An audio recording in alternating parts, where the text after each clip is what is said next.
Baik, di sini saya akan melanjutkan di bab satu, yaitu pendahuluan. 1.1 ada latar belakang. Yang pertama itu permintaan ikan meningkat setiap tahunnya. Yang kedua ada pemberian pakan manual tidak efektif. Yang selanjutnya ada teknologi penebar pakan otomatis dibutuhkan.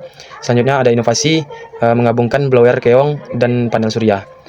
Ya, di sini akan saya jelaskan sedikit, uh, yaitu potensi usaha perikanan semakin meningkat dari tahun ke tahun karena tingginya permintaan dari masyarakat luas gitu. Sedangkan produksi ikan air tawar belum mencukupi permintaan tersebut. Tetapi menurut laporan Badan Pangan PBB pada tahun 2021, konsumsi ikan berkapita penduduk dunia akan mencapai 19,6 kg per tahunnya. Jumlah budidaya ikan dalam kolam air tawar menyumbangkan angka hingga 1,1 juta ton atau bisa dibilang 15,8%. Perlu adanya upaya untuk mencukupi permintaan tersebut dengan cara meningkatkan produksi ikan. Petani ikan harus mengembangkan hasil produksi budidaya ikan sehingga mampu memberikan hasil yang diharapkan. Namun, petani ikan memiliki kendala dalam proses pengembangan budidaya ikan tersebut.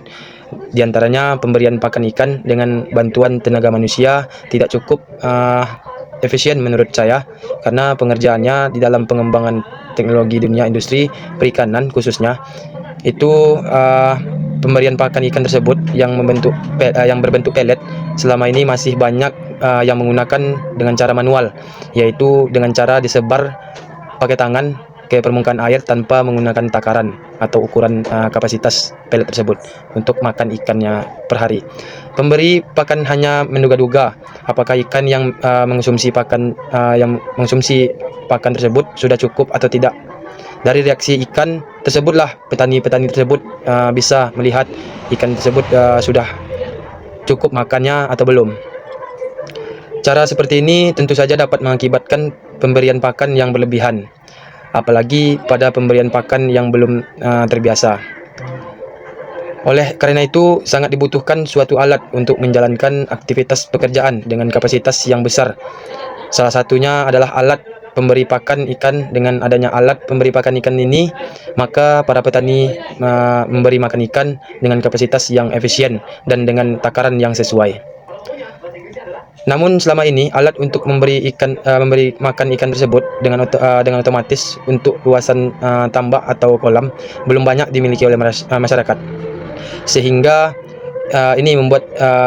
sehingga saya merancang alat ini dibuat inovasi mesin penebar pakan ikan otomatis dengan komponen panel surya dan blower.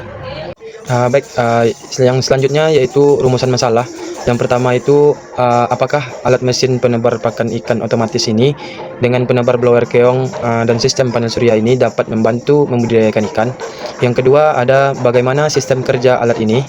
Yang ketiga ada bagaimana pertumbuhan ikan setelah menggunakan alat penebar otomatis ini. Yang selanjutnya yaitu ada tujuan penelitian. Yang pertama mengetahui efektivitas alat dalam membantu membudidaya ikan. Yang kedua ada memahami cara kerja sistem penebar pakan otomatis. Yang ketiga ada mengamati dampak terhadap pertumbuhan ikan. Baik, selanjutnya masuk ke manfaat penelitian. Adapun manfaat dari penelitian proposal rancang bangun mesin penebar pakan ikan otomatis dengan penebar blower keong dan sistem panel surya dapat membantu membudidayakan ikan adalah sebagai berikut, yaitu memberikan kemudahan dalam meningkatkan efisiensi waktu dalam pemberian pakan ikan pada setiap pembudidaya ikan, sehingga pembudidaya yang memiliki banyak aktivitas tidak perlu khawatir akan pemberian pakan ikan tersebut.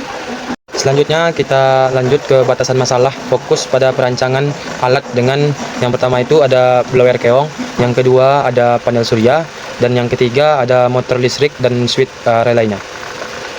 Selanjutnya kita masuk ke bab 2 yaitu tinjauan pustaka. Di tinjauan pustaka tersebut yang pertama itu ada pakan ikan penting dalam budidaya, yang kedua ada frekuensi pakan 2-6 kali per hari, yang ketiga ada jumlah pakan disesuaikan dengan berat ikan dalam kurung TPP, yang keempat ada switch relay, kontrol listrik otomatisnya, Yang kelima ada mesin penebar pakan, distribusi pakan efisien. Yang keenam ada panel surya energi, alternatif hemat. Yang ketujuh ada blower keong, menyemburkan pakan ke kolam atau ke dalam air. Lanjut ke bab 3, ada metodologi penelitian. Di sana ada menjelaskan tentang yang pertama itu merancang sistem blower keong berbasis panel surya. Yang kedua ada alat HDPE tabung, BLCD motor, MOSFET, box control dan lain-lain. Selanjutnya ada alur penelitian. Yang pertama itu yang harus kita ketahui di alur penelitian kita ini. Yang pertama yaitu survei lapangan dulu. Yang kedua desain mesinnya. Yang ketiga persiapan komponen. Yang keempat ada perakitan. Yang kelima ada uji coba. Yang keenam ada analisis data pada mesin tersebut. Yang ketujuh ada penyempurnaan mesin. Selanjutnya kita masuk ke bab 4, yaitu hasil dan pembahasan. Yang pertama ada sistem otomatis dan efisien. Yang kedua ada BLDC motor, hemat daya dan senyap. Yang ketiga ada panel surya, suplai listrik 2-3 hari. Yang keempat ada pakan tersebar merata sesuai jadwal yang sudah kita tentukan. Selanjutnya kita masuk ke bab 5, yaitu kesimpulan dan saran. Yang pertama di kesimpulan ini yaitu alat berfungsi otomatis dan hemat energi. Yang kedua ada efisien dalam penebaran pakan. Yang ketiga ada panel surya efisien menggantikan listrik konvensional. Yang keempat ada waktu dan takaran pakan lebih terkontrol. Selanjutnya ada saran. Yang terakhir, yang pertama ada tambahan sensor volume pakan. Yang kedua itu kembangkan sistem LOT. Yang ketiga membuat casing tahan cuaca. Yang keempat ada uji ketahanan jangka panjang. Baik, mungkin sekian persentase mata kuliah metode penelitian saya. Apabila ada kata-kata yang kurang atau kesalahan, itu datangan dari saya. Apabila ada kelebihan, itu datangan dari Allah Subhanahu wa taala. Saya tutup. Assalamualaikum warahmatullahi wabarakatuh.